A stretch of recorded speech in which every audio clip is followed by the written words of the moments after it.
Hi everybody,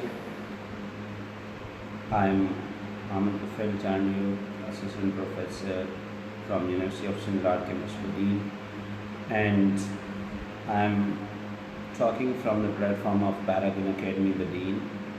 I would welcome you all from this free online English language teaching course. And first of all, I would like to greet you all with warm wishes, and I hope that you all have enjoyed your Eid celebrations. I know this had been a really tough time for we all people, even at the national level and at a global level. At a global level, entire humanity is subject to this pandemic. That is a big challenge for us all, and recently our nation also grieved another tragic plane crash in which we lost more than 100 lives, and that had been another painful situations, but we have uh, come out of that crisis, and this Eid in between was a moment to breathe and to renovate. मैं हमेशा कहता हूँ कि ये ईद ये इस तरह के जो मौके आते हैं वो हमें एक मौका फराहम करते हैं कि हमें एक मरतबा ज़िंदगी के साथ जो है वो अहद नौ तजदीद करें कि ज़िंदगी जो अपनी अदा में बहुत खूबसूरत होती है इस तमाम चैलेंजेस के बावजूद भी, और ये मौके इस ईद वगैरह के जो होते हैं वो हमें फिर एक लम्हा फुर्सत का मिलता है कि हम उन चीज़ों को दोबारा देखें। तो अब इस क्राइसिस से निकल कर दोबारा ज़िंदगी की तरफ गामज़न हैं, और हमारा भी जो ये सिलसिला कुछ दिनों के लिए हमने इसको मुनक़ता किया था ईद के हवाले से, आज फिर हम जो है इसको स्टार्ट करने जा रहे हैं। एंड ये आज 21वां हमारा सेशन है free online English language teaching course का, और मैं बहुत ही शुक्रगुज़ार हूँ और तकरीबन आप सबका कि आप लोगों ने जितना इंटरेस्ट के साथ इसमें पार्टिसिपेट किया है, शेयर किया है, that is really wonderful and important, and I hope this would pay you off and in your future time as well. So now let us move forward. पहले मुझे सर कोई एक साथी ये बता दे कि पिक्चर और वॉइस क्लियर है, ताकि हम जो है इस क्लास को फर्दर प्रोसीड करें। Thank you very much.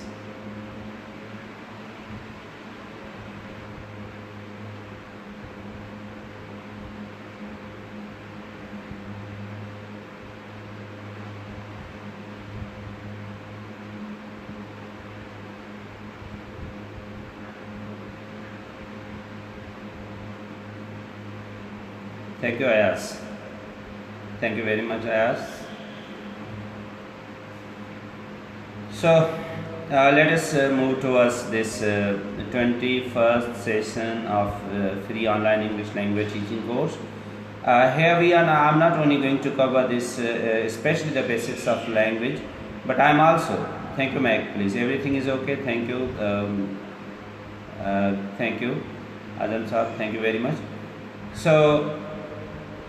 In our previous classes we talked about that what is the language, but I mentioned you that the way we are going to cover this course this time, जिस तरीके से हम इसको पढ़ रहे हैं, thank you Tabassum, thank you very much, जिस तरीके से हम इसको पढ़ रहे हैं तो हमारा फोकस ये है कि all those students who want to learn English as a language ये उनके भी काम आए, but those people who want to apply for different jobs etc., जो मुख्तलिफ जॉब वगैरह के लिए अप्लाई कर रहे हैं उनके लिए भी इसकी जो है ना वो उनको हेल्प मिले, and especially the students who are preparing for medical entry test, जो medical entry test के लिए भी तैयारी कर रहे हैं। Thank you Yunus, thank you okay, Mohammed Hunain and everybody, thank you very much. Sir Azam Saab, thank you very much. Azam Saab, thank you please. तो particular वो बच्चे जो प्री मेडिकल प्री इंजीनियरिंग की भी तैयारी कर रहे हैं कि ये क्लासेस उनको भी सपोर्ट करें, जो मुख्तलिफ़ किस्म की टीचिंग वगैरह के जॉब्स के लिए अप्लाई करते हैं। ये छोटी छोटी जो कमीशन की पोस्ट आती है, वहाँ के जो सिंपल टेस्ट होते हैं, हम उनको भी फोकस कर रहे हैं। और आगे चल के ये जो बेसिक क्लासेस जब ख़त्म हो जाएंगी तो फिर हम इन्हीं के जो एडवांस वीडियोज़ हैं वो अपलोड करना शुरू कर देंगे, ताकि जो स्टूडेंट्स बेहतर जो है ना वो ये बेसिक्स उनकी जब क्लियर हो जाएं, they must learn how to cover the advance area. So I think this series would go on as much as I could do. This is my commitment with you all, and I actually intend you to serve you. Okay, look, this platform is a very neutral platform. We are not going to take anything from anybody, just free of cost. ये बिल्कुल मुफ्त में free of cost classes हैं और आपको हम provide कर रहे हैं ऑन दिस बेसिस कि इस क्रिटिकल दौर में जब आप बिल्कुल एक रूम तक फंस चुके हैं या हमारे तमाम बच्चे जो है कमरों तक महदूद हो चुके हैं, तो अब हमें कुछ इस तरह का एक्सेप्शनल करना होगा अगर आप अपने इस जनरेशन को, इस नस्ल को बचाना चाह रहे, क्योंकि हमारे यहाँ जो क्राइसिस हैं वो बड़े मुश्किल तरीके से जो है ना वो गुज़र रहे हैं। हमारी बाकी जो लाइफ की एक्टिविटीज़ हैं तो वो तो किसी हद तक चल रही है, लेकिन जो बेसिक्स एजुकेशन है वो बहुत बड़ी सफ़र कर रही है और ये बहुत बड़ा प्रॉब्लम होगा आगे चल के। फ़िलहाल तो हम इसको जस्ट एज ए सब लोग सेलिब्रेट कर रहे हैं as a honeymoon period, but to me this is not a kind of just a kind of a break. Students को पता चला कि एग्ज़ाम वगैरह नहीं हो रहे तो वो भी रिलैक्स हो गए और हम टीचर्स भी रिलैक्स हो गए, लेकिन I think this is not a time to relax. Okay, we have to take it very serious. ये एक चैलेंज है. Already we were in a challenge, but this is more than a challenge. So this is a challenge to our life, this is a challenge to our education, health, and to our economy in every perspective. So being a teacher, my role is that to support my academics and education system. Those people who are in the medical side, they will help, they would work there definitely, and those who are in economy, they would work there. They need to work. Whether they are working or not, that is another question. But what I mean to say कि आप अपने हिस्से का role play करो. वो पंजाबी में कहते हैं कि ओदी ओ जाने तो अपनी तोड़ निभाई जा. बैठ कर किसी को शिकवा देने से बेहतर है कि जो ना वो शब ज़ुल्मात के शिकवा से बेहतर था कि अपने हिस्से की शम्मा जलाई होती. तो आप बैठ कर दूसरों को मौरूद इल्ज़ाम ठहराते रहे, इससे बेहतर है कि आप अपने हिस्से का जितना कुछ कर सकें करें and play your role and go on. So well, now this is our basic concept of this course, and today in this session we will talk about tense, and this is the second video for the tenses, because in the yes exactly sir Azam sahab, आप तो माशाल्लाह हमारे senior असतिज़ा में आपका शुमार होता है. आप इन चीज़ों को बखूबी जानते हैं कि हमारे ऊपर कितनी ज़िम्मेदारी आयद होती है इन चीज़ों को फेस करने के लिए. सो अब आते हैं टॉपिक की तरफ प्लीज़. तो हमारा जो बेसिक टॉपिक था वो आज का है टेंस. ओके, प्रीवियस क्लास के अंदर मैंने I discussed a lot regarding tense, and I focused specially that the first 12 tenses how they work. Then we need to today we would move forward to the remaining structures. They would also fall into the category of these tense structures and how they support or supplement the meaning in a language system. So हम ये नहीं करेंगे सिर्फ उस 12 tense तक जो है ना वो एक इस सिस्टम को हम कर्टेल कर दें, क्योंकि बहुत सी और ऐसी स्ट्रक्चर्स हैं जो भी इस लैंग्वेज के सिस्टम में आती हैं, टेंस के ज़ुमरे में आती हैं, जहाँ जिनके हमें कंसेप्ट उनको आना चाहिए कि how can we apply, how can we use दो things. Okay, so previously we initially we will have a review of that tenses what we covered in the last class. Then we would move towards the advanced structures.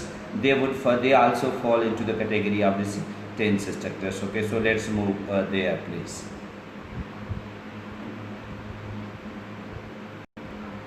Well, तो पिछली class में हमने कहा था कि when we talk about the tense, basically we talk about verb. Okay, verb का मतलब होता है वर्क का, जो ना, क्योंकि नाउन चीज़ों पे नाम रखता है, प्रोनाउन मुतबादिल लाता है ताकि नाउन को बार बार रिपीट न किया जाए। एडजेक्टिव आपको बताता है नाउन प्रोनाउन है कैसा, वर्ब जो ना बताते हैं काम कैसे हो रहा है। फिर एडवर्ब बताता है वो काम क्या हो रहा है, और एडवर्ब बताता है कि वो काम कैसे हो रहा है। अब जब आप वर्ब की बात करें तो verb means work, work means काम। जब काम हो रहा है तो वो काम किसी न किसी टाइम पे हो रहा है, जिस टाइम पे वो काम हो रहा होता है। तो अब टाइम की जब हम डिवीजन में आते हैं, then we talk about the present, past, future. हमारे पास तीन हम टाइम को डिवाइड करते हैं, या वो टाइम जो गुजर गया दैट्स अ पास्ट, वो time that's going on present, and a time that will come this the future, past present future. अब इन जितने भी हम टेंसेस की जो हमने लास्ट क्लास में डिस्कस किए थे, they we talk about in that perspective. तो कि उसके हमने चार जो है ना आपको फॉर्म बताए थे कि आइदर इट्स इंडेफिनिट, या सिंपल टेंस, और कंटिन्यूस, या प्रोग्रेसिव टेंस, और परफेक्ट टेंस, या परफेक्ट कंटिन्यूस टेंस। ओके, ये चार लेवल के जो है ना वो हमने टेंसेस की जो है ना वो डिवीजन की। पहले हमने क्या कहा कि जो सिंपल टेंस होता है वो हमें ये बताता है कि काम होता है, कंटिन्यूस बताता है कि काम जारी है, परफेक्ट बताता है कि काम कंप्लीट हो चुका है, और परफेक्ट कंटिन्यूस बताता है कि काम ज़्यादा देर के लिए जारी है। तो I teach, I don't teach, she teaches, she doesn't teach. Okay, these are the examples of present indefinite tense, or you may call it indefinite or simple, कि काम होता है। अब जब आप जारी में जाते then you say continuous. Okay, I am teaching, he is teaching, they are teaching। तो जिस तरह प्रेजेंट इंडेफिनिट टेंस के अंदर हमारे पास हेल्पिंग वर्ब जो है डू और डज है, प्रेजेंट कंटिन्यूस टेंस में हमारे पास हेल्पिंग वर्ब जो होते हैं इज एम आर है, और वर्ब की जो हम यूज़ करते हैं हम फोर्थ फॉर्म यूज़ करते हैं, he is teaching, he is teaching, he is teaching, ing form, we call it fourth form. हम इसे प्रेजेंट पार्टिसिपल भी कहते हैं, प्रेजेंट पार्टिसिपल, और इंग फॉर्म कहते हैं, या फोर्थ फॉर्म ऑफ वर्ब कहते हैं। फिर परफेक्ट में जब आते हैं तो काम वहाँ पे कंप्लीट हो चुका है, the work has been done, I have taught, she has taught. अब इसमें हम वर्ब की थर्ड फॉर्म यूज़ करते हैं, और we have helping verb is has and have. If the subject is singular we would use has, if the subject is plural we would use have. Okay, so that is where we have this present simple tense, we call present perfect tense. फिर present perfect continuous tense में जब आते हैं तो उसका मतलब है कि काम जारी है मगर उसका दौरानिया ज़्यादा है। देखिए, ये मैंने पिछली क्लास में भी बताया था कि सिंपल कंटिन्यूस और परफेक्ट कंटिन्यूस का जो बेसिक डिफरेंस है वो सिर्फ टाइम के दौरानिए का है। मतलब कि अगर कोई भी काम थोड़ी देर के लिए है तो आप यही कहते हैं कि मैं खाना खा रहा हूँ, हम जा रहे हैं, हम पढ़ रहे हैं, हम लिख रहे हैं। तो ये जो सूरत हाल है इसमें हमें ये टेंस प्रेजेंट कंटिन्यूस टेंस या प्रोग्रेसिव यूज़ करना चाहिए। कोई आपसे पूछता है कि कहाँ जा रहे हो, आप कहते हैं कि हम घर जा रहे हैं, वी आर गोइंग होम। यहाँ पे आप ये कंटिन्यूस टेंस लगाएं। क्या आप कर रहे हो, I am studying, present continuous tense. कब से पढ़ रहे हो, 6 साल से पढ़ रहा हूँ। अब देखिए 6 साल की बात आ गई, अब आप प्रेजेंट कंटिन्यूस टेंस को नहीं लगा सकते, अब आपको परफेक्ट कंटिन्यूस लगाना पड़ेगा। I have been studying for 10 years। क्यों? क्योंकि काम का दौरानिया बढ़ गया। क्या कर रहे हो जी, मैं इंतज़ार कर रहा हूँ, I am waiting for my father. कब से इंतज़ार कर रहे हो, सुबह से इंतज़ार कर रहा हूँ। अब सुबह से इंतज़ार कर रहे हो, अब इंतज़ार का दौरानिया बढ़ गया, अब आप प्रेजेंट कंटिन्यूस टेंस नहीं लगा सकते, अब आपको परफेक्ट कंटिन्यूस लगाना पड़ेगा। I have been waiting since morning. और फिर सिंस और फॉर का इस्तेमाल मैंने पिछली क्लास में बताया था कि अगर आप शुरुआत बता देते हैं, that is some simple point of time जहाँ से किसी काम की शुरुआत होती है, तो we use since 2002, since 7 PM, 7 बजे से, सिंस मंडे से इंतज़ार कर रहा हूँ। लेकिन फॉर को हम यूज़ करते हैं स्पेशली जब हम ये बता रहे होते हैं कि for long span of A time, जब टोटल पीरियड ऑफ टाइम हम बता रहे होते हैं तो फिर हम फॉर का इस्तेमाल करते हैं। मैं 17 साल से पढ़ा रहा हूँ, I have been teaching for 17 years। मैं 4 घंटे से इंतज़ार कर रहा हूँ, I have been waiting for 4 hours। हम 6 दिनों से उनका इंतज़ार करें, we have been waiting for them for 6 days। तो ये सिंस और फॉर का इस्तेमाल होता है जो हम परफेक्ट कंटिन्यूस टेंस के लिए लगाते हैं। अब आते हैं पास्ट टेंस के अंदर, तो पास्ट टेंस के अंदर भी यही जो है ना वो टेंस होंगे। जिस तरह वहाँ पे पास्ट प्रेजेंट सिंपल था, यहाँ पे पास्ट सिंपल हो जाएगा। वहाँ पे था आई टीच, यहाँ पे होगा I taught. I didn't teach, इसका हेल्पिंग वर्ब आप डिड लगा दें। I teach, I didn't teach, they teach, they didn't teach, they work, they didn't work. अच्छा, इसमें जो वर्ब होता है उसकी हम सेकंड फॉर्म लगाते हैं जिसको हम कहते हैं पास्ट। इन्फिनेटिव के बाद जो वर्ब का पास्ट फॉर्म होता है, second form of verb we use second form of teach taught, wait waited, play played, okay, write wrote, I wrote a letter, I waited for my friend, they played cricket, we went home।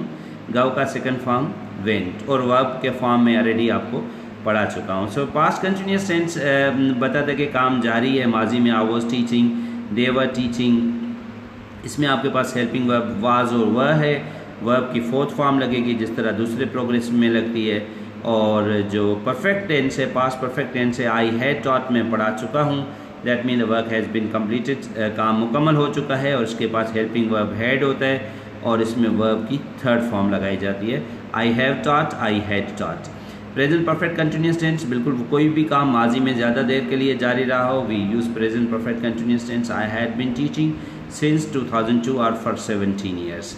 तो ये जो past के 4 tenses आपके सामने गुजरे, past simple बताता है कि काम हुआ था, पास्ट कंटिन्यूस बताता है कि काम थोड़ी देर के लिए माजी में जारी रहा था, पास्ट परफेक्ट बताता है कि माजी में काम कंप्लीट हो चुका था, और पास्ट परफेक्ट कंटिन्यूस बताता है कि काम माजी में ज़्यादा देर के लिए जारी रहा था। अब ये जो ना वो पास्ट के अंदर आपके स्ट्रक्चर्स हो गए। अब फ्यूचर में same structures are being replaced with future indefinite tense, simple tense, जिसको हम कहते हैं आई शेल टीच। आई और वी के साथ हम शेल लगाते हैं, बाकी जो हैं उनके साथ हम विल लगाते हैं। I shall, we shall, he will, they will, Ali will, Nazia will, we use this, okay. तो इसमें जो है ना वो प्रेजेंट फ्यूचर इंडेफिनेट बताता है कि काम आने वाले दिनों में होगा, और फ्यूचर कंटिन्यूस बताता है कि काम आने वाले दिनों में जारी रहेगा, बट फॉर थोड़ी देर के लिए। जब थोड़ी देर के लिए जारी रहेगा तो हमारे पास फिर स्ट्रक्चर आ जाती है, आई शैल बी टीचिंग, मैं पढ़ा रहा हूँगा। फिर वही रूल रहेगा, आई और वी के साथ शैल लगाएं और वी बाकियों के साथ विल लगाएं। अब जो प्रैक्टिसिंग इंग्लिश है, जो अंग्रेज़ बोल रहा है या जो प्रैक्टिस चल रही है, वहाँ पे आई के साथ भी विल लगाया जा रहा है, और ये भी एक कभी इम्कान है कि आस्ता आस्ता ये शैल जो न हो सकता है ऑब्सलीट हो जाए और मतरोक हो जाए, और जो है ना वो लोग इसको इस्तेमाल करना छोड़ दें और विल की तरफ चले जाएं। लेकिन अभी तक जो ग्रामर स्ट्रक्चर्स हैं वो इनको फॉलो कर रहे हैं ब्रिटिश इंग्लिश में। लेकिन मैं आपको पहले बता चुका हूँ कि जो हम फंक्शनल ग्रामर की तरफ जा रहे हैं, आस्ता आस्ता ये जो इस तरह के दकीक किस्म के रूल्स और इस तरह की चीज़ें थी, इससे हम लैंग्वेज को जो है ना मावरा करें। लेकिन एक बात यहाँ पे मैं बता दूँ, वैसे भी लैंग्वेज की 2 थियरीज़ हैं, एक है डिस्क्रिप्टिव, एक है प्रिस्क्रिप्टिव। अच्छा, प्रिस्क्रिप्टिव जो अप्रोच है वो ये कहती है कि लैंग्वेज को यूं होना चाहिए, किताब कहते हैं कि इसको यूं करो, इसको यूं करो, that is called prescriptive approach. अब प्रिस्क्रिप्टिव, अब देखिए जितने भी रेन मार्टन, एजे थॉमसन, अपना जो है ना वो माइकल सवान और कंटेम्प्रेरी इंग्लिश और चुगताई वगैरह, ये वो जितने भी बुक हैं, they would fall into the category of prescriptive approach towards language. ये प्रिस्क्राइब करते हैं कि लैंग्वेज को यूं होना चाहिए, but what is the reality? दूसरी जो अप्रोच है that is called descriptive approach. Descriptivist जो हैं वो ये बताते हैं कि जी आप तो कहते हैं कि लैंग्वेज यूं होनी चाहिए, मगर लोग कैसे बोलते हैं? अल्टीमेटली लैंग्वेज वो बचती है जो लोग बोलते हैं। किताबों में आप जो भी भले लिख कर बैठे रहें कि ये यूं करना है, ये यूं करना है, लेकिन लोग जो बोल रहे हैं, जो वो एक्सेप्ट कर रहे हैं, जो प्रैक्टिस कर रहे हैं, अल्टीमेटली लैंग्वेज वही जाकर बचती है। अब माजी में भी जो किताबों में लैंग्वेजेस थी कि इस तरह होना चाहिए था, या जो उनके मयार थे, लेकिन जब लोगों ने उस तरह लैंग्वेज को जिस तरीके से यूज़ किया, और वही चीज़ें आगे चल के उनके मयार में हो जाती हैं, भले वो चीज़ें टेक्निकली गलत भी हों, लेकिन आस्ता आस्ता वो वर्ड अपनी जो न वो, जिस तरह मिसाल के तौर पे एक सिली, SILLY, सिली हम पुरानी अंग्रेज़ी में उसके लिए लगाते थे, वो बंदा जो खुदा की रहमत से महरूम हो, तो हम कहते थे कि ही इज़ ए सिले पर्सन, सिले, ओके। तो सिले उस ज़माने का उसका मतलब ये था कि वो बंदा जो खुदा के रहम व करम से महरूम हो गया हो, जो खुदा की रहमत से, शफ़क़त से, मोहब्बत से महरूम रहा हो, तो ऐसे बंदे को हम कहते कि ये बंदा जो ना वो। लेकिन आज जब हम सिले का सेंस में यूज़ करते हैं कि वो क्या है, जब उसका मतलब ये नहीं होता है कि ये बंदा खुदा के से, तो उसका पहले मतलब ये समझा था चूँकि ये नानसेन है, चूँकि ये जो है ना वो बेवकूफ़ है, इसके लिए जो है ना ऐसे काम करता है कि खुदा के रहमत से महरूम हो गया है, तो तो वो ये सिली था। लेकिन आज जब हम सिली यूज़ करते हैं तो कैसे यूज़ करते हैं कि सिली का मतलब होता है कि somebody who is a nonsensical person or somebody nonsense or that a bastard or idiocy, the person who practices idiocy and nonsensical things we call him as a silly person। तो इस तरह लैंग्वेजेस की जो reason होती है और फिर उनके जो इस्तेमाल होते हैं वो मैटर करते हैं। तो चूँकि अभी मैं जो आपको पढ़ा रहा हूँ मैं थोड़ी बहुत जो है ना प्रिस्क्रिप्टिव अप्रोच के साथ पढ़ा रहा हूँ, जो किताब गाइड कर रहे हैं हमें, हम उनको साथ लेकर चलेंगे। क्यों कर रहा हूँ उसकी भी बता दूँ, क्योंकि मैं आपको जो पढ़ा रहा हूँ मेरा फोकस ये कि कल आपको टेस्ट में, जॉब में, दूसरी जगह पर जब आप अपेयर होते हैं तो आपको ये चीज़ें काम आएंगी। तो my focus is from that point of view to train you. हाँ, मैंने बताया कि लोग जो अक्सर विल ही लगा रहे हैं। So in spoken and informally they are using will, but here we are using I shall, that is a kind of extended rule. Future continuous, I shall be teaching, इसमें जो helping verb shall be और will be होगा and we will use the fourth form of verb. Future perfect tense, वो काम जो आने वाले दिनों में कंप्लीट होगा, we will use it as A future perfect tense. He will have taught, वो पढ़ा चुका होगा। और इसी तरीके से future perfect continuous will show that any action that would remain continuous for long spend time in upcoming time, जो भी काम आने वाले दिनों में जारी रहेगा, we will use this future perfect continuous tense. अब तो ये तो वो टेंस थे जो हम माजी में पढ़ चुके थे। पिछली क्लास में जो 20वां सेशन था उसमें हमने इसको पढ़ा था डिटेल में। मैंने इसमें हर किसी के आपको एप्लीकेशन बताई थी कि where you can use present indefinite tense, where you can use present continuous tense, perfect continuous and past continuous, past perfect continuous, even future, और वो सब चीज़ें जो फ्यूचर के स्ट्रक्चर्स को जाहिर करती है। मैंने बहुत से डिटेल में ये तमाम स्ट्रक्चर्स जो थे वहाँ पे 20वें सेशन में बेसिक टेंस के स्ट्रक्चर्स के हवाले से वो चीज़ें बड़ी माइन्यूटली डिस्कस की थी। Today now we will move towards the remaining part. They are also would fall into the category of the same skill. Okay, इनको भी हम किसी न किसी टेंस के ज़ुमरे में रख कर बताएंगे ताकि वो हमें पता चले कि ये किस तरह के जो है ना वो हमें काम दे रहे हैं। So now let's move forward towards this structures. Okay, अब देखिए पहला जो है ना यहाँ पे हमारे पास आता है, we have this simple to be, we call it a present tense of to B.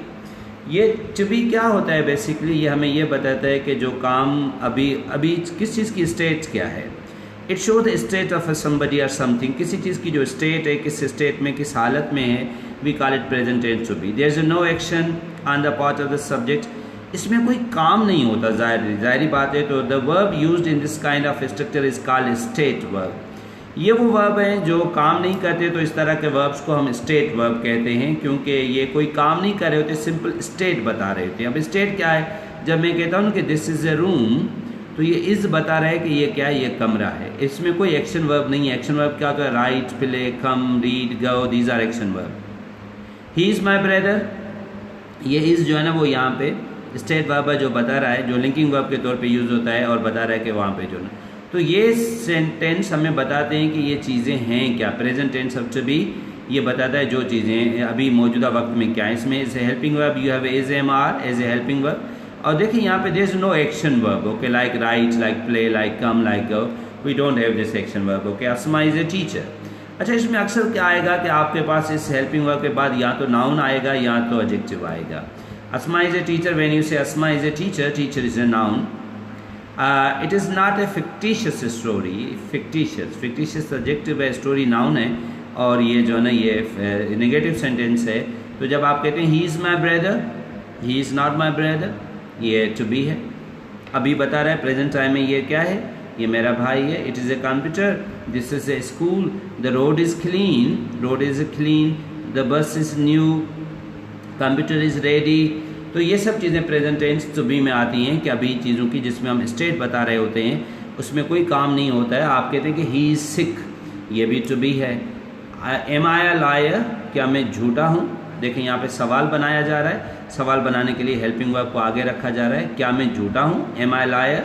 Are they not players of chess, क्या वो चेस के प्लेयर नहीं है, चेस का मतलब है शतरंज, क्या वो नहीं है। तो this present tense of to be. Present tense of to be आपको बताता है कि जो काम अभी चीज़ अभी क्या है। इसी का अपोजिट जो होता है वो पास्ट टू बी होता है, जो बताता है कि चीज़ें माजी में क्या थी। इसमें हमारे पास जो हेल्पिंग वर्ब लगाया जाता है वो वाज एंड वर है, and again there is no action verb, इसमें हमें कोई एक्शन वर्ब नहीं मिलेगा।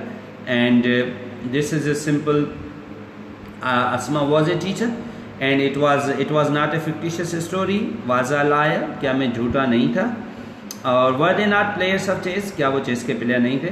अब देखिए ये प्रेजेंट टू बी बताता है अभी चीज़ क्या है, पास्ट टू बी बताता है कि माजी में क्या थी। जिस तरह अभी मैं कहूँ कि आई एम अ टीचर, मैं टीचर हूँ, आई वॉज अ टीचर, मैं टीचर था, and I shall be a teacher, ये जो है ना वो फ्यूचर टू बी में आ जाएगा कि जिसमें हमें I am a doctor, she is a sick, I was a doctor, they were happy, I shall be a doctor, they will be sick. अब देखिए ये जो है ना वो टेंस आते हैं, दिस कॉल जो है ना वो to be tense, simple to be, इसमें प्रेजेंट भी है, पास्ट टू बी है, फ्यूचर टू बी है। सिंपल टू बी बताता है काम अभी होता है, पास्ट टू बी बताता है काम माजी में हुआ, और फ्यूचर टू बी बताएगा कि काम जो है ना जो सॉरी इसमें काम की नहीं बात होगी, लेकिन टू बी बताता है जो चीज़ अभी प्रेजेंट में जो है वो प्रेजेंट टू बी है, जो माजी में थी वो पास्ट टू बी है, जो फ्यूचर में होगी वो फ्यूचर टू बी है। आई एम अ टीचर, मैं टीचर हूँ, ये टू बी है। आई शैल राइट, वो जो है ना वो फ्यूचर इंडेफिनेट टेंस हो जाएगा, उसमें तो काम आ गया, एक्शन वर्ब राइट आ गया, that's a future tense, future indefinite tense. ये सिंपल हमें बताता है कि चीज़ें अभी क्या हैं। अब देखिए आई am sick, I am happy, ये सिक और हैप्पी दोनों एडजेक्टिव हैं, ये प्रेजेंट टेंस टू बी है। अगर इसका पास्ट बनाना है ना तो आप कहेंगे आई वॉज सिक, एम की जगह वॉज कर देंगे। फ्यूचर करना है ना तो आप कहेंगे आई शैल बी सिक, आई की एम की जगह शैल बी लगते हैं, फ्यूचर बन जाएगा। आई am a doctor, I was a doctor, I shall be a doctor. He was absent, ये एबसेंट भी एडजेक्टिव है। ही इज एबसेंट, इज करेंगे तो टू बी हो जाएगा, प्रेजेंट टेंस टू बी हो जाएगा। ही विल बी एबसेंट, यहाँ पे विल बी करेंगे तो ये फ्यूचर टू बी हो जाएगा। इसी तरीके से you can just use this present tense, past tense and future to be, okay, ये हमें बताते हैं।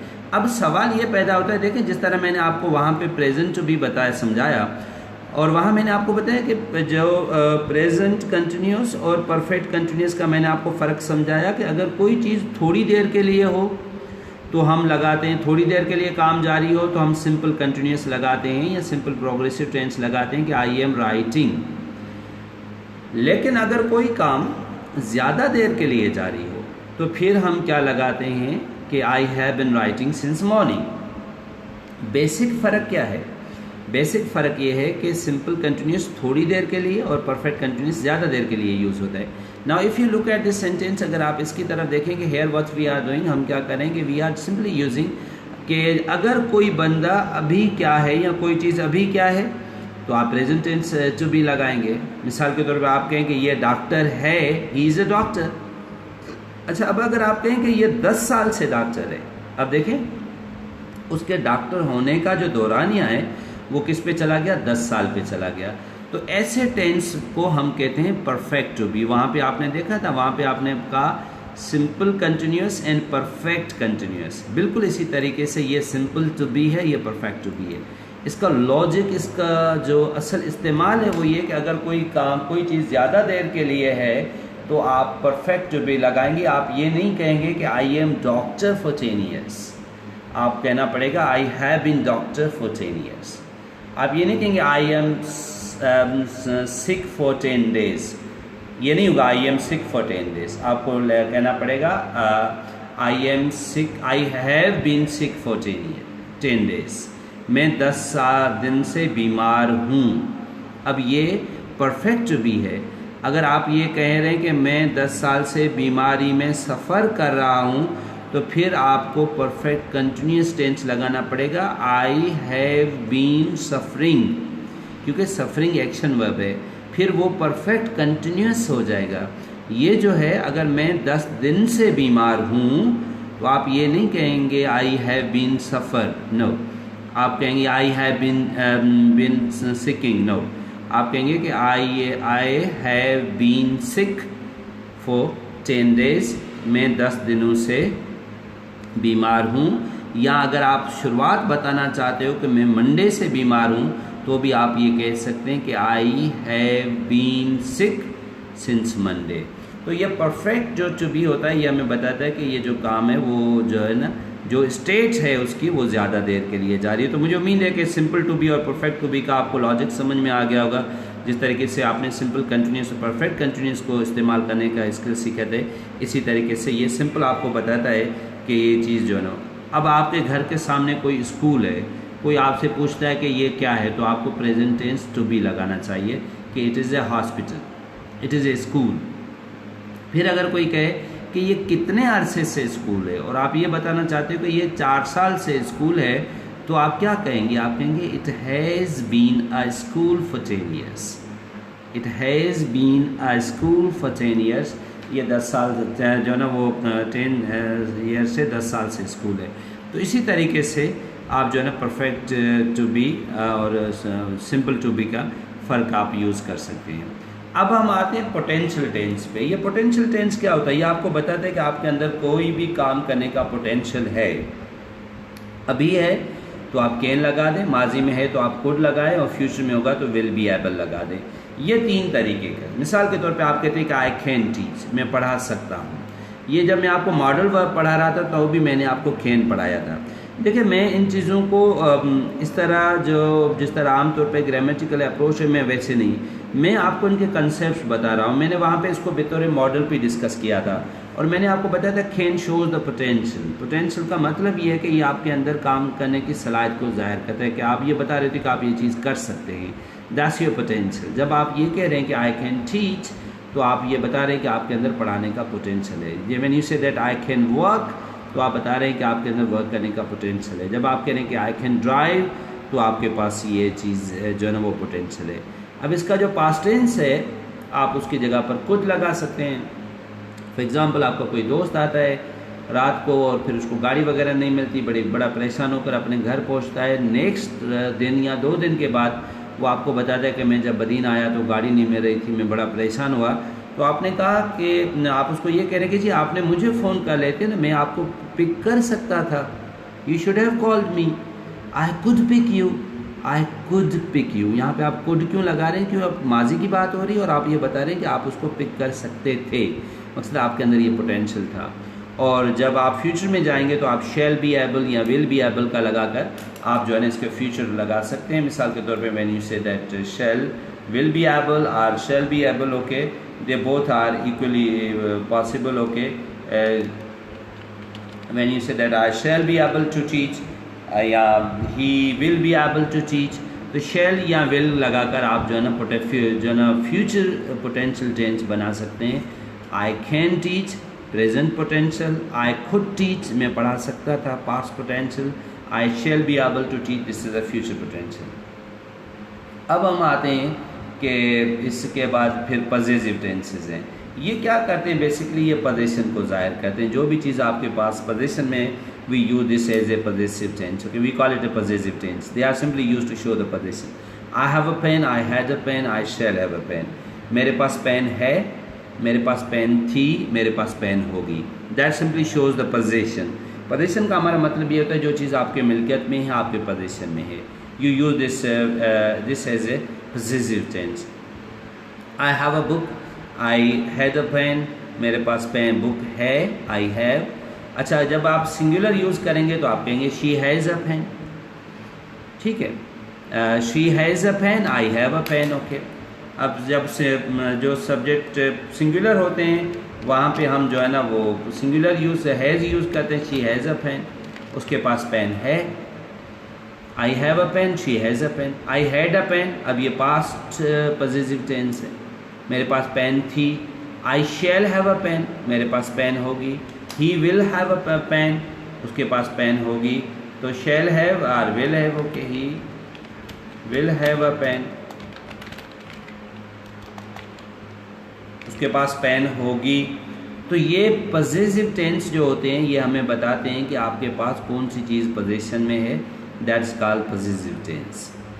और इनकी जब आप नेगेटिव बनाते हैं तो आप ये भी कह सकते हैं कि आई हैवंट अ पेन, लेकिन अच्छा होगा कि आप डू या डज का सहारा लें तो और लिए अच्छा ज़्यादा फॉर्मल लगता है।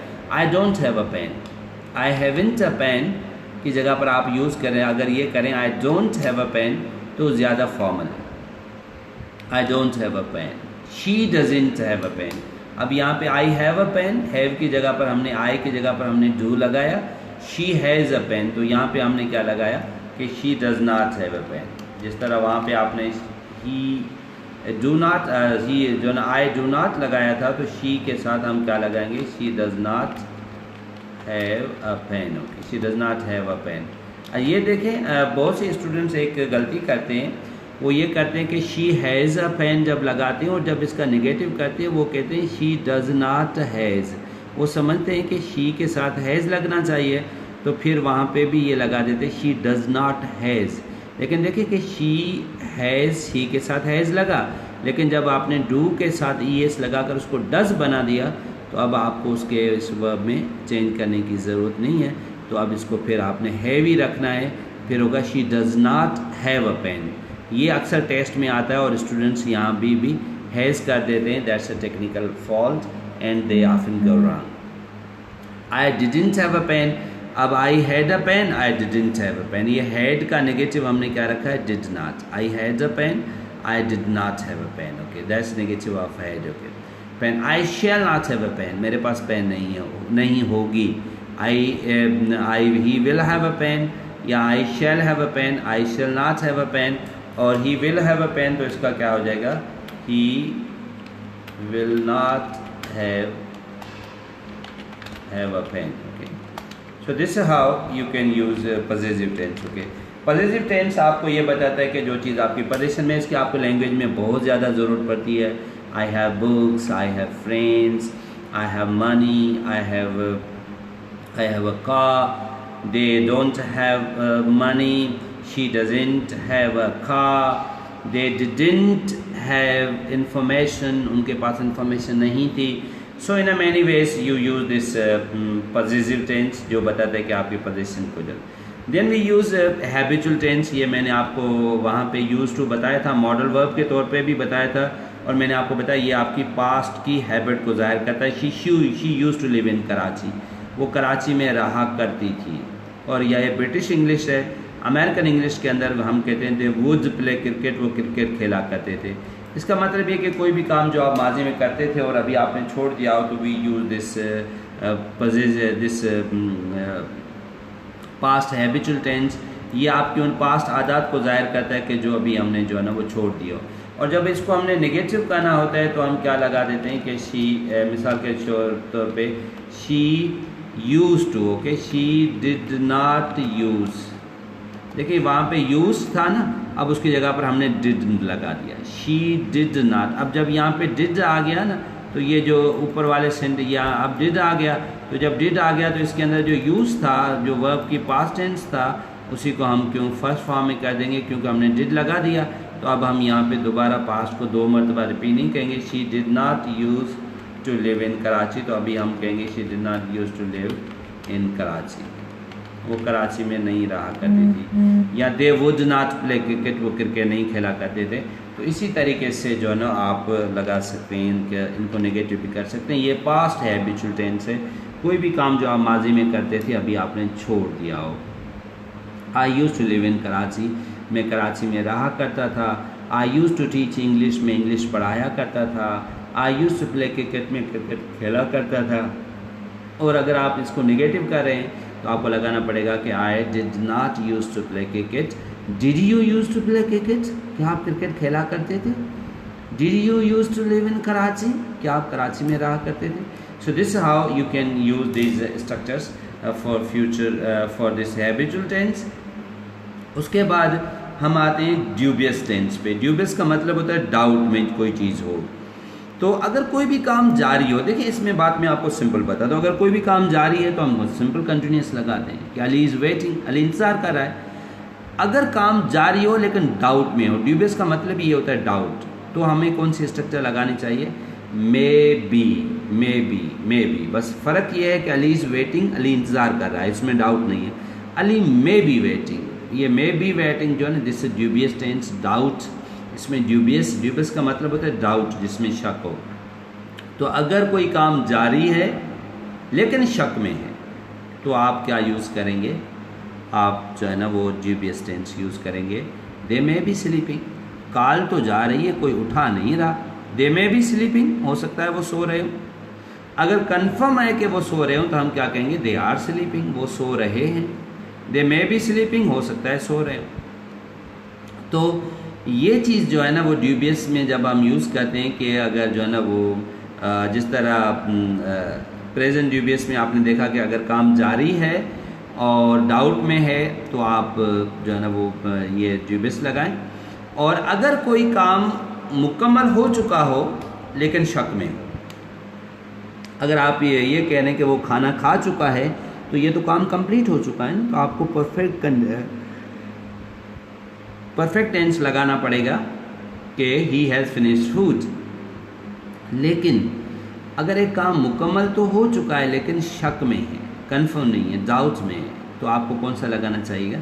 आप जो है ना पास्ट ड्यूबियस टेंस लगाते हैं कि जिसमें आप ये कहते हैं कि दे माइट हैव लेफ्ट, वो हो सकता है छोड़ चुके, ठीक। दे माइट हैव गॉन, वो हो सकता है जा चुके। दे माइट हैव स्लेप्ट, वो हो सकता है सो चुके हों। देखिए अगर काम जारी है और डाउट में है तो हम मे बी लगाते हैं, may be waiting, may be sleeping. लेकिन काम कंप्लीट हो चुका है और डाउट में है तो हम फिर जो है ना माइट लगाते हैं। They might have gone, they might have slept. तो ये जो स्ट्रक्चर है ये इसके लिए लगाया जाता है। अगर कंफर्म है कि काम हो चुका है तो आप फिर परफेक्ट टेंस का सहारा लें, फिर आपको माइट की ज़रूरत ही नहीं है, आपको कोई ज़रूरत नहीं है। ये आप कहें कि दे माइट हैव स्लेप्ट, वो सो चुके हैं, तो आप डायरेक्ट परफेक्ट लगा सकते हैं। They have slept, they have gone. अब अगर आप ये बता रहे हैं कि हो सकता है सो चुके हैं, कॉल तो जा रही है लेकिन कोई अटेंड नहीं कर रहा है, तो आप ये कह सकते हैं कि दे माइट हैव स्लेप्ट। यहाँ पे आप ये कहना चाह रहे हैं कि वो हो सकता है सो चुके हों।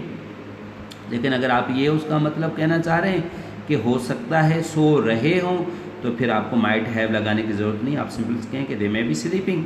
That structure is a more clear like this. Okay, अच्छा फिर अब आते हैं टू बी में। टू बी में क्या होता है? टू बी में अगर कोई भी काम है तो आप सिंपल बता देते हैं कि आई एम ए डॉक्टर, मैं डॉक्टर हूँ। अब ये देखें उसकी स्टेट बता रहा है। अब अगर किसी भी चीज़ की स्टेट डाउट में आ जाएगी then we would use dubious to be. और ड्यूबियस टू बी आपको क्या बताएगा? अब कि अगर आपको पता है कि ये डॉक्टर है तो आप क्या कहेंगे? He is a doctor. लेकिन अगर आपको डाउट में है कि हो सकता है डॉक्टर है तो आप क्या कहेंगे? He may be doctor, he may be doctor. This is doubt, this is possibility, this इम्कान। इट इज़ गुड, ये अच्छा है, ये प्रेजेंट टू बी है। इट मे बी गुड, ये जो है ना वो डाउट में है, टू बी।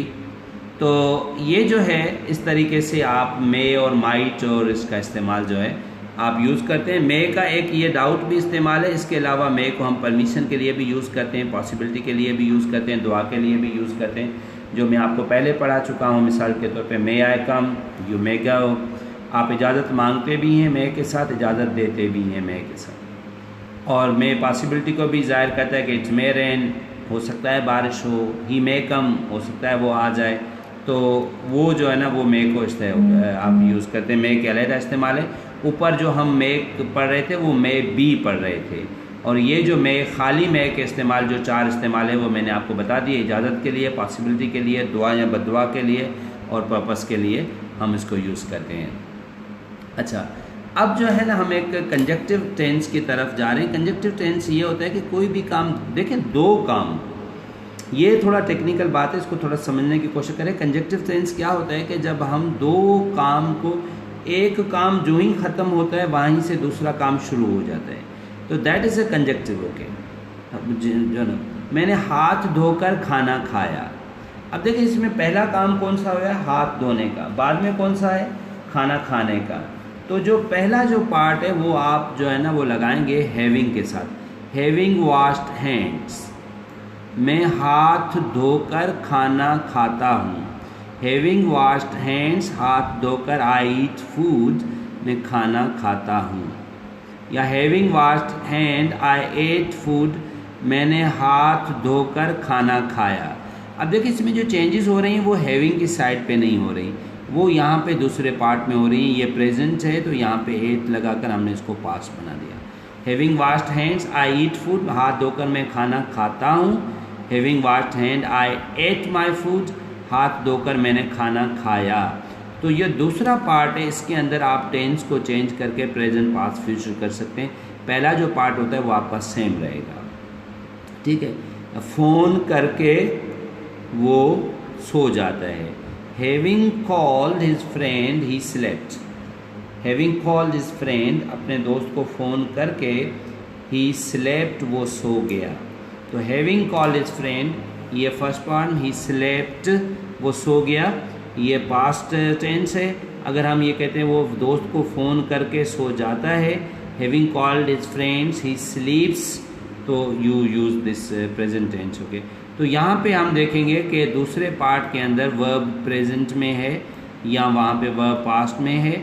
आप use having washed hands, I shall eat food, हाथ धोकर मैं खाना खाऊंगा, I shall eat, okay, that is the future.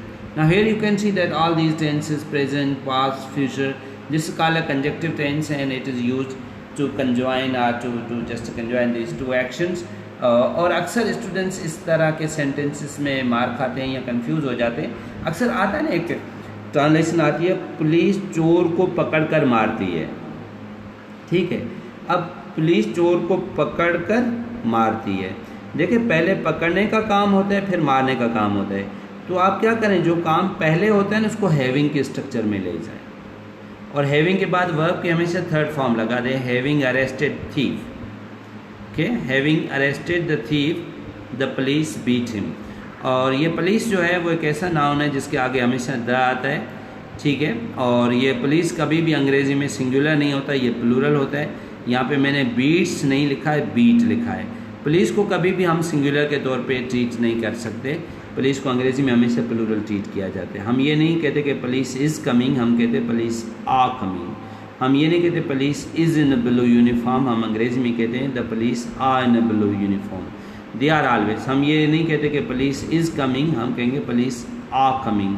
तो ये चीज़ जो है ना वो पुलिस के लिए, यहाँ पे पुलिस चोर को पकड़कर मारती है, having arrested the thief, the police beat him. तो ये जो चीज़ें हैं, ये टेंस के डिफरेंट जो है ना वो स्ट्रक्चर्स हैं जिसमें हम जो है ना इसको यूज़ कर सकते हैं कि आए जो ना इनमें अपना जो नॉर्मल ही हम इनका इस्तेमाल करते हैं। तो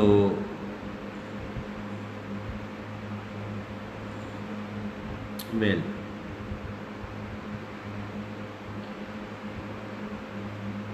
this is it to be perfect to be. अब मुझे जो आपको लास्ट में चीज़ इस टेंस के हवाले से बतानी थी, these are tense combinations. Okay, अब देखिए टेंस की कॉम्बिनेशंस कैसी होती है। अब यहाँ पे आप देखें कि ये टेंस को कंबाइन किया आ रहा है प्रेजेंट के साथ future. Okay, if you attain the test well. Okay, अच्छा, ये क्योंकि कंडीशनल क्लास है तो इस कंडीशनल के अंदर हमारे पास ये तीन जो है, ये पहली condition, first condition, second condition, third condition.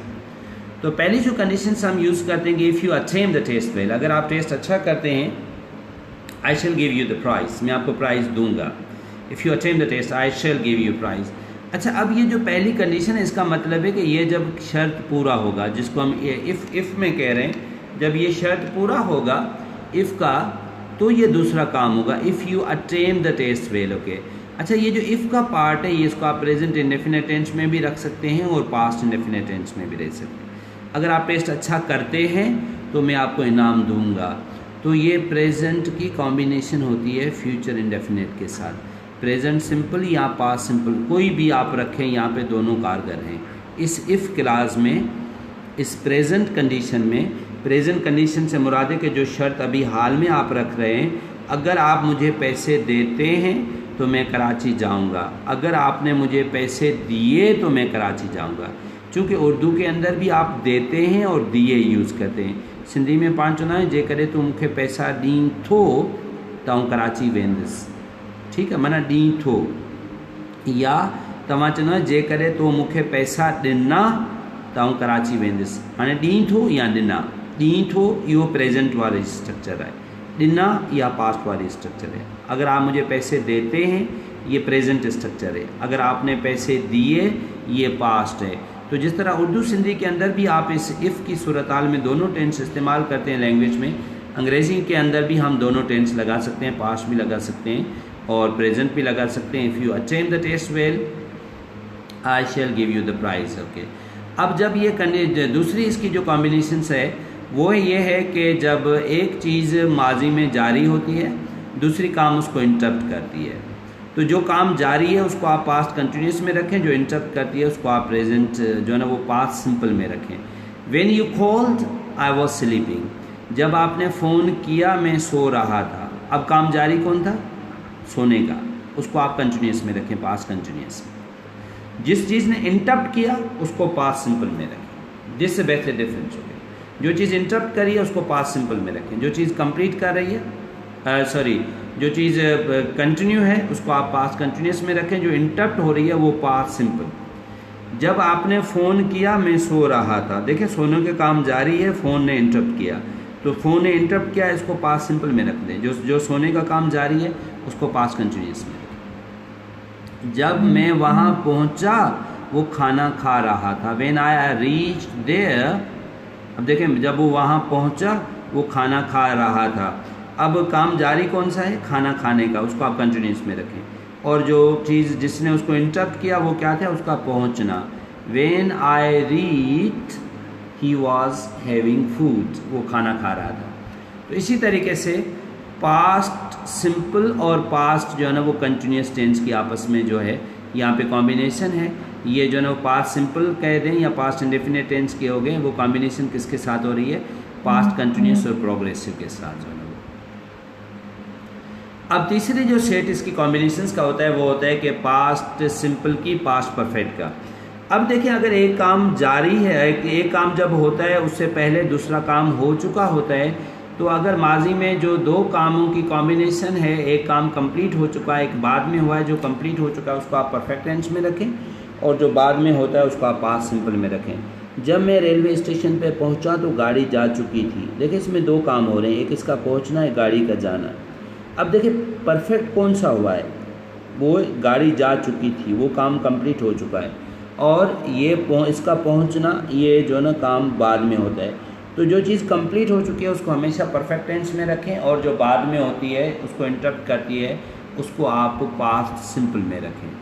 तो मैंने आपको तीन ये जो कंडीशंस जो बताई टेंस की कॉम्बिनेशंस की, एक प्रेजेंट की, जो पहली जो कंडीशन थी प्रेजेंट सिंपल की फ्यूचर इसके साथ, दूसरी जो थी पास्ट सिंपल की पास्ट कंटिन्यूस के साथ, तीसरी जो थी वो पास्ट परफेक्ट की पास्ट सिंपल की पास्ट परफेक्ट के साथ। When I reach the train had left, जब मैं पहुंचा ट्रेन जा चुकी थी। देखें ये काम पहले हो चुका है, कंप्लीट हो चुका है, ट्रेन हैड लेफ्ट ये कंप्लीट हो चुका है, इसको हमने परफेक्ट में रखा है।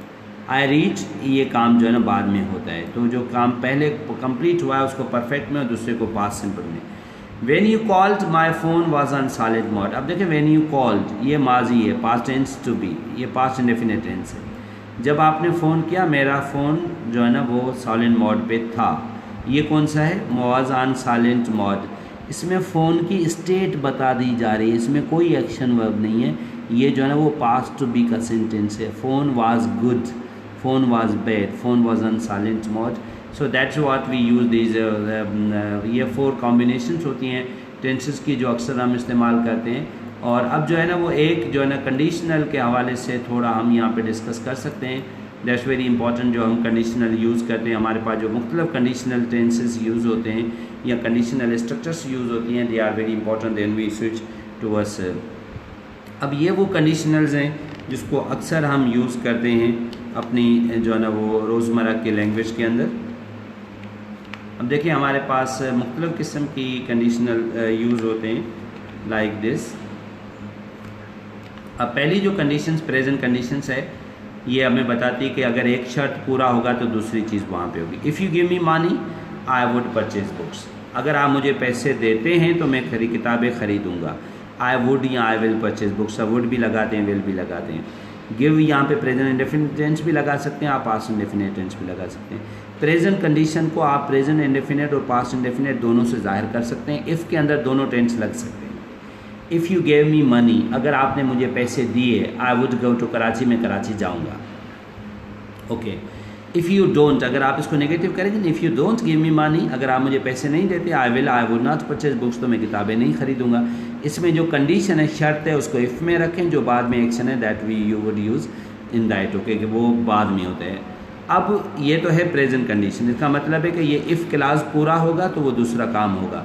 अब अगर पहले अब ऐसी सूरत हाल हो गई कि आपका वो चीज़ पूरी नहीं हुई, आपने ये कह रहे कि आपने मुझे, अगर आप मुझे पैसे देते हैं तो मैं कराची जाऊंगा, अब पैसे नहीं मिले, आप कराची नहीं गए। कुछ दिनों के बाद उसने पूछा कि आप कराची गए, तो आपने कहा भाई अगर आपने मुझे पैसे दिए होते तो मैं कराची जाता, आपने मुझे पैसे नहीं दिए थे तो आगे मैं कराची नहीं गया। तो ये पास्ट कंडीशन होती है, जो कंडीशन पूरी नहीं हुई तो we call them as a past condition. और इसमें हम जो है ना फिर वर्ब की जो यूज़ करते हैं वो हैड के साथ वर्ब का थर्ड फॉर्म यूज़ करते हैं, और जो दूसरा जो एस्पेक्ट है वो भी वुड हैव में चला जाता है कि if you had given me money. ऊपर में क्या था, if you give me money, अगर आप मुझे पैसे देते मैं कराची जाऊंगा या किताबें ख़रीदूँगा, आई वुड परचेज बुक्स।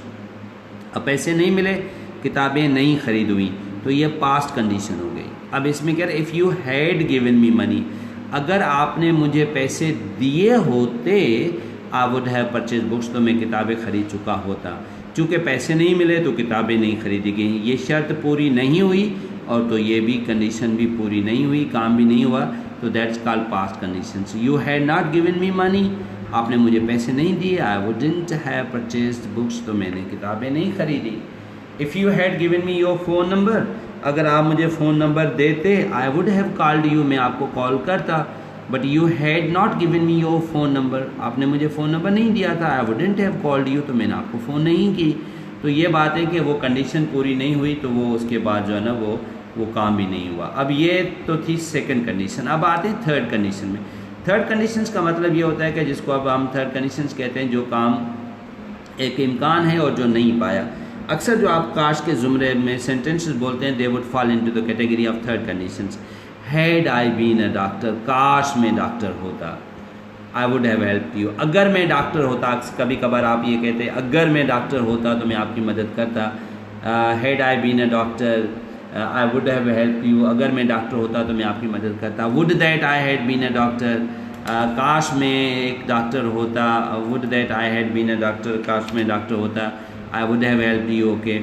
और कभी कभार आप अक्सर सिंपल ये कहते हैं कि काश मैं डॉक्टर होता, खाली। Had I been a doctor, ये काश है। Would that I had been a doctor, काश मैं डॉक्टर होता। और इसमें जो अमेरिकन होते हैं वो ये यूज़ करते हैं कि if I were a doctor, अगर मैं डॉक्टर होता।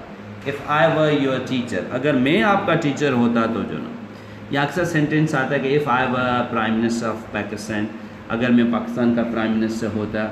That is if we use this if. Okay, so this if is a very much third conditions. Okay, we call it a third conditionals. Okay, so these are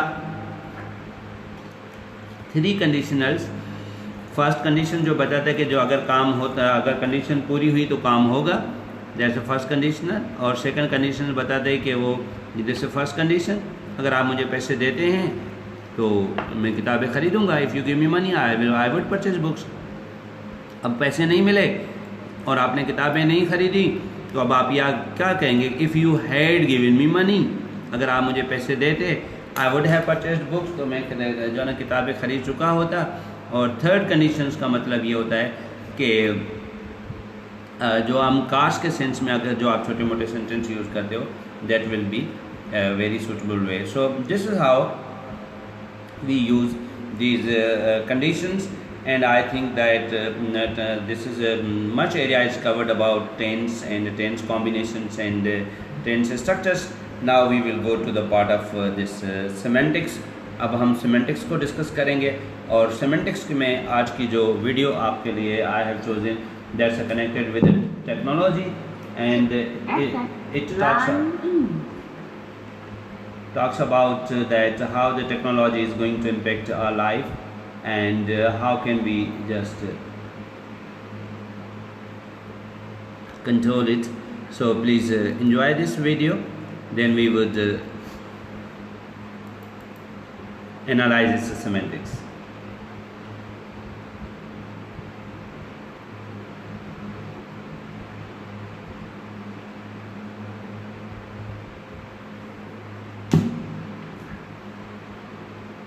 The Bluetooth FM tuner line in.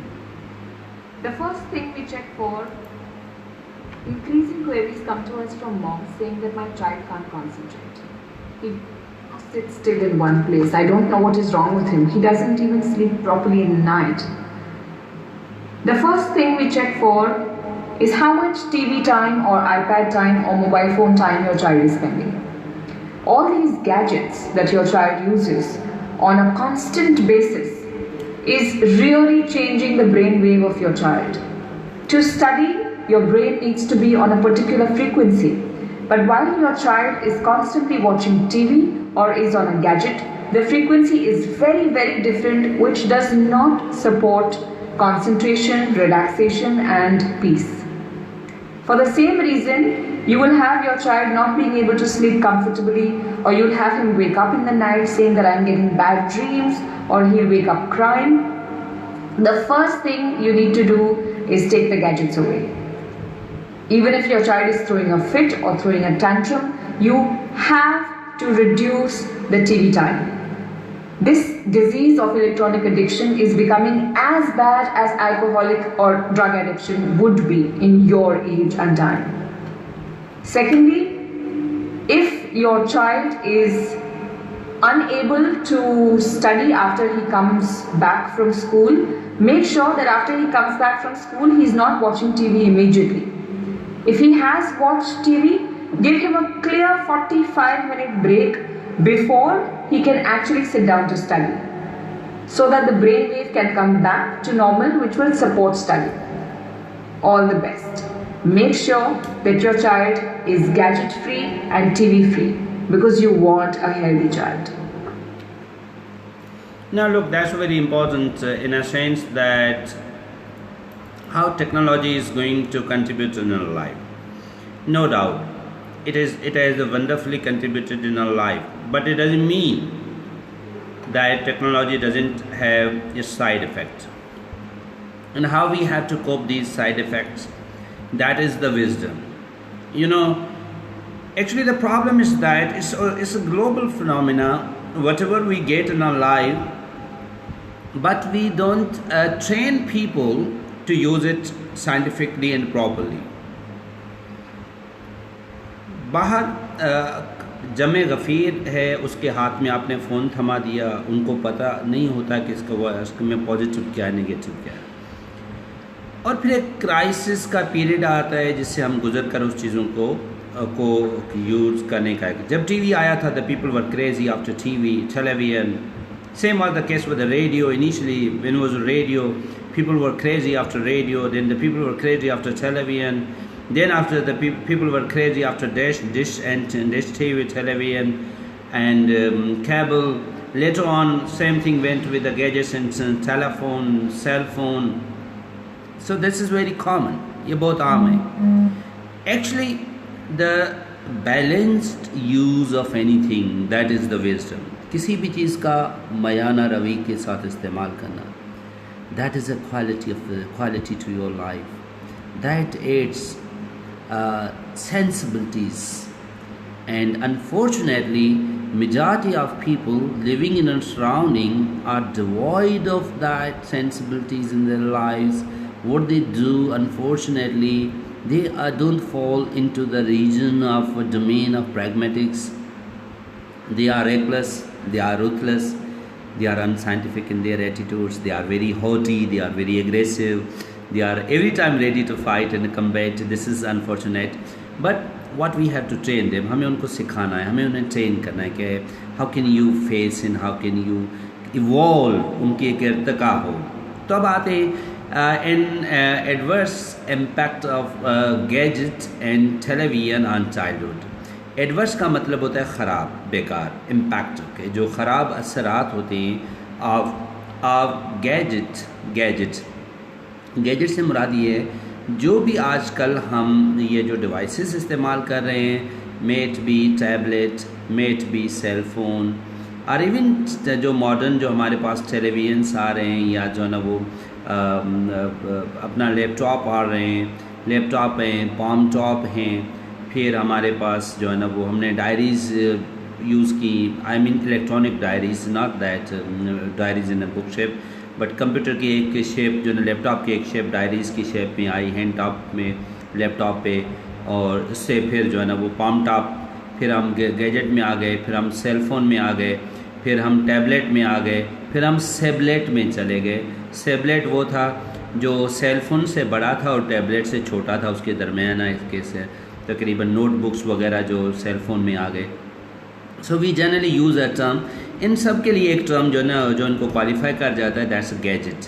You can use gadget for these all terms. Gadgets and television, telephone और television on, इसको ठेले पढ़ा करें, उसको tele ना कहा करें, telephone and tele, okay. So television or this telephone on children, skim करके। In this video we see a lady who advises। देखिए ये who जो है ना वो रिलेटिव प्रोनाउन है, ये किसकी जगह पर आ रहा है, इस लेडी की जगह पे आ रहा है। अगर मैं बार बार करता ना कि जैसे see a lady and the lady advises, तो क्या होता है, लेडी लेडी दो मरतबा आता, वो बुरा लगता है। यही होता है कि नाउन को जगह पर प्रोनाउन रखकर हम नाउन की रिपीटेशन को कंट्रोल करते हैं। हु एडवाइजेज, जो ये मशवरा देती है। अब ये कौन सा टेंस है, ये प्रेजेंट इंडेफिनिट टेंस है, और यहाँ पे लेडी अकेली है तो हमने वर्ब के साथ एस लगाया है। हु एडवाइजेज, जो ये मशवरा देती है। हाउ टू कोप, कि कैसे आपने फेस करना है, फेस करना है, कोप और फेस एवर इंक्रीजिंग, ओके। यहाँ पे चूँकि हमें जो है ना वो कोप के साथ प्रेपोजिशन फिक्स विद आता है, तो हमें लगाना चाहिए how to cope or face with ever increasing.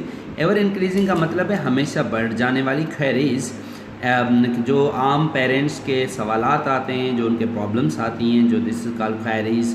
भाई आपके जहन में अगर कोई सवाल हो, कोई कन्फ्यूजन हो, तो we use term this queries. अगर भी आपको कोई हो तो आप बताएं। तो रिगार्डिंग चिल्ड्रेन, वो तो बहुत से वालिदैन की ये क्वेरीज आ रही हैं that they can't concentrate on their studies, कि वो अपनी स्टडीज़ पे कंसंट्रेट नहीं कर सकते। अब देखिए यहाँ पे अगर मैं चाहता तो मैं फुल स्टॉप भी कर सकता था और मैं दूसरे सेंटेंस में भी चला जाता, लेकिन चूंकि अब मैंने ओवरऑल यहाँ पे इसका एक इम्पैक्ट डेवलप करना था इन तमाम सेंटेंसेस का, तो मैं सेमी कॉलन यूज़ करके आगे बढ़ रहा हूँ। दे कैन नॉट सिट स्टिल, वो चुप करके नहीं बैठते। सिट स्टिल, चुप करके बैठना। सिट जो है ना, दे कैंट सिट, ये सिट वर्ब है, स्टिल एडवर्ब है, एडवर्ब, वो चुप करके नहीं बैठते, okay. They can't seat still, they can't study properly and they have bad dreams, nightmare, okay। तो और उनको जो है ना वो bad dreams हैं या like that, they have bad dreams और nightmare, या उनको भयानक ख्वाब आते हैं। तो अक्सर ये कंप्लेंट्स आती हैं बच्चों से, वालिदैन करते हैं कि हमारे बच्चे जो है ना वो पढ़ नहीं सकते, वो जो है ना चुप करके नहीं बैठ सकते, उनको बुरे ख्वाब आते हैं। तो एक होते ड्रीम, बैड ड्रीम, लेकिन ड्रीम अक्सर हम पॉजिटिव टर्म में यूज़ करते हैं, और जो अपना नाइटमेयर है वो हम जो है ना वो बुरे जो ख्वाब होते हैं, भयानक ख्वाब होते हैं, डरावने ख्वाब होते हैं, we use term this nightmare. तो आप ये ना कहा करें आई वॉच ड्रीम्स, तो आप ये कहेंगे I have dream, I had dream last night, मैंने रात को ख्वाब देखा था। तो लोग फिर वो तर्जमा करते हैं कि I watch a dream last night. आप ये इसकी जगह कहा करें आई had a dream last night, I had. So the simple answer is that first these children should must be made gadget free. इसका सिंपल जवाब ये, the simple answer, question answer, answer, answer, the simple answer is that first these children should. अब देखिए यहाँ पे मैं should लगा रहा हूँ, ये वो कंडीशनल है, अपना जो है ना वो मॉडल वर्ब है। मैंने आपको बताया था हम शुड किसके लिए लगाते हैं, जब कोई बड़ा बंदा नसीहत करता है, और मस्ट कब लगाते हैं, जब हम लाजमी समझते हैं, you must come on time. तो यहाँ पे दोनों ऑप्शन हैं। पहली बात तो ये करें कि बच्चों को फ़ोन से, इनसे गैजेट से फ्री करें, make them gadget free, okay. देखिए ये कि मैं एडजेक्टिव बना रहा हूँ, दे मस्ट बी मेड, उनको क्या बनाना चाहिए, गैजेट फ्री, उनको जो है ना इनसे आज़ाद करना चाहिए, फ़ोन से आज़ाद करना चाहिए। When children use gadgets, जब बच्चे गैजेट्स यूज़ करते हैं, their brain waves go high। when they use, जब वो यूज़ करते हैं, अब देखिए यहाँ पे दो काम इकट्ठे हो रहे हैं। Therefore the brain waves go high, उनकी जो ब्रेन वेव्स है वो हाई हो जाती है, उनकी जो दिमाग की फ्रीक्वेंसी है जो है वो हाई हो जाती है। Therefore, अब ये कंजक्शन है, आगे चल के मैं कंजक्शन पढ़ाऊँगा, ये कंजक्शन है, और ये देयरफॉर हम यूज़ करते हैं जब नतीजा बताना हो किसी भी चीज़ का, आगे हम नतीजा बताते हैं, then we use this conjunction therefore. So जब वो इस्तेमाल करते हैं तो उनकी ब्रेन की, दिमाग की जो वेव्स है, फ्रीक्वेंसी हाई हो जाती है, और उसका नतीजा क्या निकलता है, दे कैंट फोकस। अब एक बात जहन में रखें, जब हम बोलते हैं तो हम कंटेक्शन यूज़ करते हैं, जब लिखते हैं तो हम एक्सपेंशन यूज़ करते हैं। हम लिखते क्या हैं, कैन नॉट, और अंग्रेज़ी में जब बोल रहे होते हैं तो क्या कहते हैं, कैंट। लिखते क्या हैं, इज़ नॉट, जब बोल रहे होते हैं तो हम क्या कहते हैं, इज़ंट। लिखते एमेंट हैं और एम नॉट, और बोलते एमेंट हैं। लिखते शुड नॉट हैं, बोलते शुडिंट हैं। लिखते इज़ंट इज़ नॉट हैं और बोलते इज़ंट हैं। और लिखते हैव नॉट हैं लेकिन बोलते हैविंट हैं। तो ये कंटेक्शन और एक्सपेंशन जो है ना, याद रखें कि जब आप लिख रहे होते हैं तो कभी भी आप इज़ंट, एमेंट, आरेंट, शुडिंट, डजेंट, डोंट इसको ना यूज़ करें, लिखने में ना करें। लिखने में पूरा लिखें, do not, does not, shall not, will not. जब बोलते हैं तो फिर बोलते वक्त जो है ना फिर फुल भी ना यूज़ किया करें कि आई एम नॉट रेडी, कि आई एमंट रेडी। आप ये ना कि शी कैन नॉट प्ले, आप कहें शी कैंट प्ले। बोलने में कंटेक्शन यूज़ करेंगे, that will be very wonderful way. Okay, so well I will talk about this contractions पे आते हैं। So they can not focus और concentrate, these must be given clear break of 45 minutes. उनको जो है ना वो 45 मिनट्स जो है ना, यहाँ पे हम वापस आते हैं थोड़ा इस कंटेक्शन को डिस्कस करके। We will just come back to these are contractions and expansions. Okay, जो अभी मैं आपको बता रहा था। I will come back to construction. अब देखिए ये कंट्रैक्शन है, ये जो है ना वो कंट्रैक्ट होता है। कंट्रैक्शन का मतलब होता है सुकड़ जाना, एक्सपेंशन का मतलब है फैल जाना। और एक्सपेंशन कहाँ यूज़ होती है, राइटिंग में। कंट्रैक्शन कहाँ यूज़ होती है, speaking. Don't, do not, can't, can not, hasn't, has not, haven't, have not, didn't, did not, hadn't, had not, shan't, shan't, shall not, isn't, is not, amn't, am not, aren't, are not, won't, will not, would not, shouldn't, should not, mustn't, must not, couldn't, could not। अच्छा, एंट देखें, ये एक वाहिद कंटेक्शन है जिससे is not भी निकलता है, am not भी निकलता है, और नॉट भी निकलता है, हैज़ नॉट भी निकलता है, हैव नॉट भी निकलता है। अगर मैं कहूँ कि शी एंट तो इसका मतलब है शी इज़ नॉट। अगर मैं कहूँ शी एंट तो इससे ये भी निकल जाएगा शी हैज़ नॉट। दे एंट तो होगा दे आर नॉट। आई एंट तो होगा आई एम नॉट। ठीक है, तो ये देखें ये कितनी इसको का एंट जो है ना वो रिप्लेस कर सकता है। Let's, let's. एक ये अक्सर कन्फ्यूजन होती है, एक है इट इज़। ये इट्स जो है ना, इट्स, ये है इट इज़। लेकिन एक जो हम अक्सर इट्स प्रोनाउन यूज़ करते हैं उसमें हम ऊपर अपस्ट्रॉफी नहीं देते, ये याद रखिएगा। अगर मैं कहूँ कि फ़ैन चालू करें और आप कहें सर इसका बटन ख़राब है, तो आप क्या कहेंगे, it's button is out of order, it's button is out of order. उसका बटन ख़राब है तो आप ये यूज़ करेंगे it's button is out of order. Okay, लेकिन जब आप ये कहते हैं, मैं पूछूं कि ये क्या है और आप कहेंगे it's a computer, it's a computer, तो आप ये कह रहे हैं कि इट इज़ अ कंप्यूटर। वो इट इज़ है, इट इज़, इसको हम कहते हैं इट्स। इसे क्या कहते हैं, इट्स। जो प्रोनाउन है दैट्स इट्स, और ये जो है दैट्स इट्स। इनका जो फ़र्क है इसको आपको समझना चाहिए। I will play, I shall play, I will play, ठीक है, और ही इज़ या दे आर। तो ये जो है ना ये कंटेक्शन है। और दूसरी बात है, जब आप लिखते हैं तो मेहरबानी करके ये जो आप एंड लगाते हैं ना, ये ना लगाया करें। ये एंड जो है ना, ये प्रॉपर एंड लिखा करें। ये एंड सिर्फ उन नामों में लगाया जाता है जिन कंपनीज़ के नाम इसी एंड के साथ रजिस्टर्ड होते हैं। बाकी आम तौर पे लिखने में ये आजकल फैशन है, स्टूडेंट्स एंड लगाते हैं, ये एंड गलत है, आपको नहीं लगाना चाहिए। ये जो बिकॉज हम लगाते हैं ये गलत है, नहीं लगाना चाहिए। ये जो बिटवीन हम लगाते हैं ये इस तरह के हमने पता नहीं कहाँ से बनाए, तो ऐसा नहीं होना चाहिए। ये कभी आप ये लिख देते हैं, कभी आप ये बिकॉज लिखते हैं, ये आपको नहीं लिखना चाहिए। ये लिखने में बहुत बड़ी जो है ना वो गलतियां हैं जो हमें अवॉइड करना चाहिए। That's very bad idea. So please मुझे उम्मीद है कि आप क्लियर हो गएंगे कि what's contraction and expansions. Okay, so they can not focus और कॉन्सेंट्रेट। ओके, ये बच्चे क्या कहते हैं कि they can not focus, concentrate, कि वो फोकस नहीं कर सकते, कॉन्सेंट्रेट नहीं कर सकते। मकसद होता है कि तवज्जो देना। फोकस का मतलब है, कॉन्सेंट्रेट का मतलब है तवज्जो देना। They must be given clear break of 45 minutes. उनको 45 मिनट की जो है ना आप क्लियर ब्रेक दें। जब आपने उन्होंने टीवी देखी हो या वॉच देख या जो है ना वो फ़ोन यूज़ किया। Don't allow them to use gadget for an extended span of time. आप उनको ज़्यादा टाइम फ़ोन इस्तेमाल करना ना दें। Don't allow them to use gadget का इस्तेमाल करना। For an extended span of time, ज़्यादा दोहराने के लिए, एक्सटेंडेड स्पेन, ज़्यादा दोहरानिया, टाइम के दोहराने के लिए उनको फ़ोन यूज़ करने ना दें। No matter they throw a fit, ये देखिए बड़ा ज़बरदस्त वर्ड इसने यूज़ किया, थ्रो अ फिट और throw a tantrum. Throw a fit क्या होता है?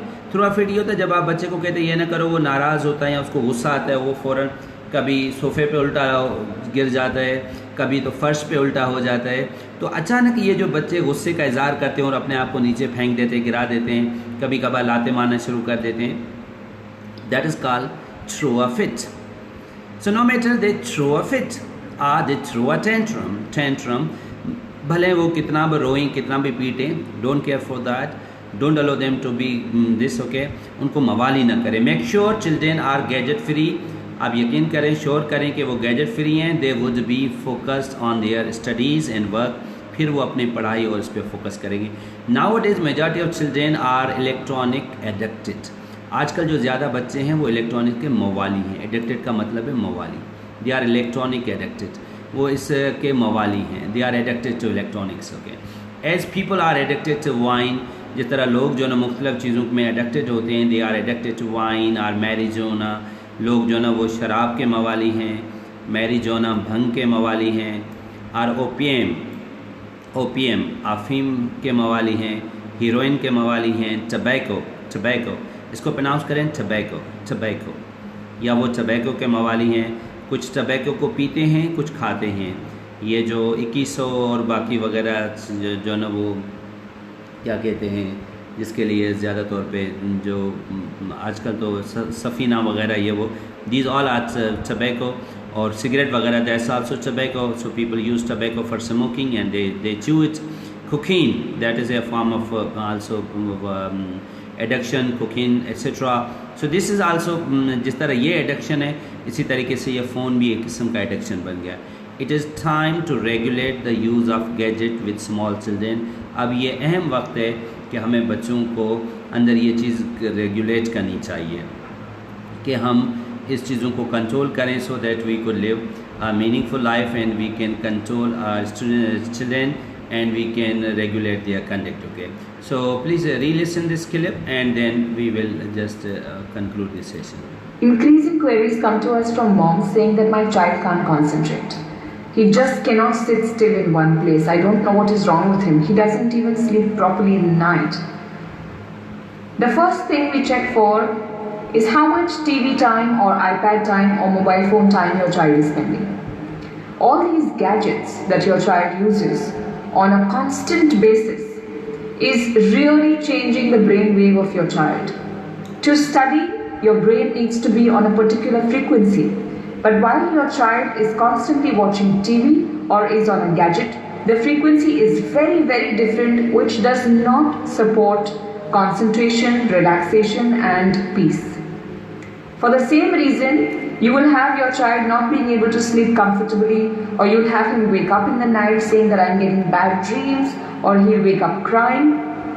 The first thing you need to do is take the gadgets away. Even if your child is throwing a fit or throwing a tantrum, you have to reduce the TV time. This disease of electronic addiction is becoming as bad as alcoholic or drug addiction would be in your age and time. Secondly, if your child is unable to study after he comes back from school, make sure that after he comes back from school, he's not watching TV immediately. If he has watched TV, give him a clear 45-minute break before he can actually sit down to study, so that the brainwave can come back to normal, which will support study. All the best. Make sure that your child is gadget free and TV free, because you want a healthy child.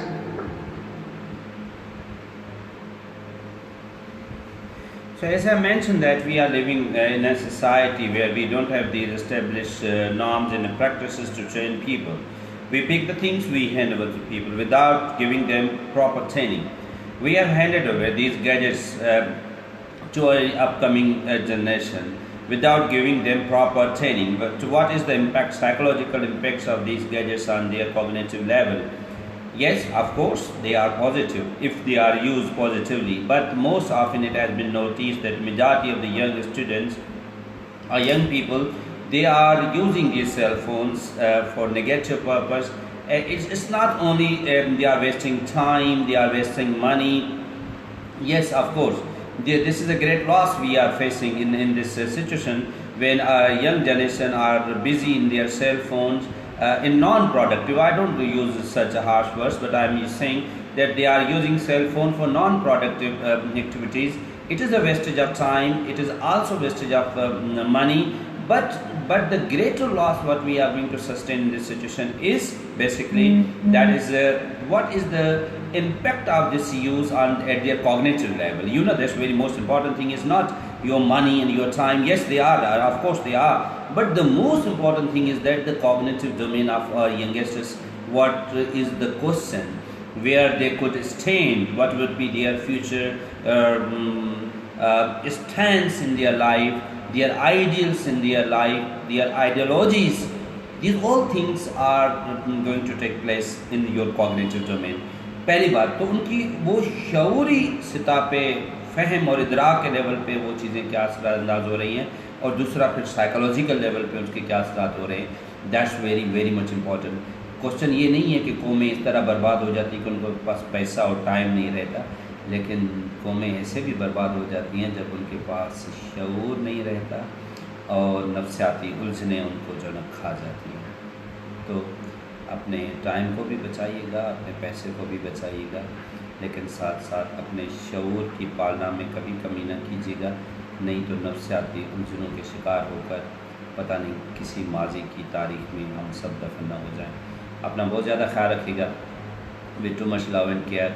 आज इस QC session को यहाँ पे wind up करेंगे, और जो next class होगी day after tomorrow, then we would talk about अब हम जो है ना वो 22 जो मैंने आपसे वादा किया था, तो इसको हम डिस्कस करेंगे. उसके बाद we will go to adverb and advance classes. Thank you very much for your interested in time, and stay blessed, stay safe, take all corrective all positive possible cares. याद रखें कि ये जो टाइम है ये फ़िज़िकल डिस्टेंस का है, ना कि सोशल डिस्टेंसिंग. ओके, तो समाजी एतबार से हमें जो है ना एक दूसरे से राब्ते में रहना है, कनेक्ट रहना है. और स्टूडेंट्स को मैं दोबारा रिक्वेस्ट करता हूँ, प्लीज़ अपने टाइम को यूटिलाइज़ करें. आप बिल्कुल रिलैक्स होकर, चिल होकर किस प्रोग्राम में हो गए, ये वो टाइम नहीं है. आप इस टाइम को अपनी स्टडी के लिए में यूटिलाइज़ करें, और अपने अंदर इंडिविजुअल लर्निंग की आदत डालें, जो आपके दौर की सबसे बड़ी जो है ना कला है. इस दौर में दो चीज़ें आपको बहुत ज़्यादा काम देंगी. इंडिविजुअली तौर पे आप अपने आप को बिल्डअप करें, और दूसरी बात यह है कि मल्टीटास्किंग के लिए अपने आप को बिल्डअप करें, जो आपके दौर की बहुत बड़ी तकाजा है. Thank you very much. Stay blessed. Bye bye. Thank you.